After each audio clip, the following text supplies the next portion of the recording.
तो monetary policy यानी मौद्रिक नीति का मतलब क्या होता है? इसका मतलब होता है to control the flow of money in the market. बाजार में जरूरत से ज्यादा पैसा तो नहीं है, बाजार में जरूरत से कम पैसा तो नहीं, दोनों में ही तकलीफ होती है। अब सवाल है कि ये कंट्रोल करें कैसे, और दूसरा है कंट्रोल करना जरूरी क्यों है। तो मान लेते हैं आरबीआई है, मॉनेटरी पॉलिसी कमेटी बनाती है इसकी, इंटरेस्ट रेट 100% कर दिया।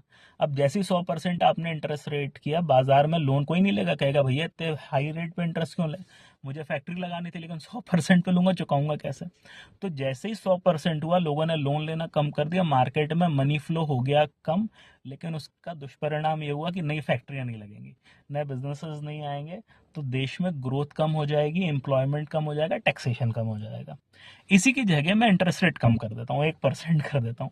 जैसे ही मैंने 1% इंटरेस्ट किया, हर आदमी लोन लेगा, सस्ते में मिल रहा है, तो मनी फ्लो बढ़ जाएगा, ग्रोथ आ जाएगी। लेकिन उसकी तकलीफ ये है कि जब किसी भी चीज़ का फ्लो बढ़ता है, उसकी वैल्यू कम हो जाती है।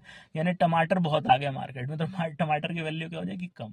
तो इन्फ्लेशन आ जाएगा, क्योंकि मनी की फ्लो बढ़ गया, मनी की परचेजिंग पावर कम हो जाएगी, इन्फ्लेशन आ जाएगा। यानी इन्फ्लेशन और ग्रोथ के बीच में आपको डेवलपमेंट को भी ध्यान रखना है, महंगाई भी नहीं होनी चाहिए, और इसका काम मॉनेटरी पॉलिसी के द्वारा होता है कि इतना इंटरेस्ट रेट और बाकी इंस्ट्रूमेंट को इस्तेमाल करके करें कि ग्रोथ भी बनी रहे और महंगाई भी बहुत ज़्यादा ना हो।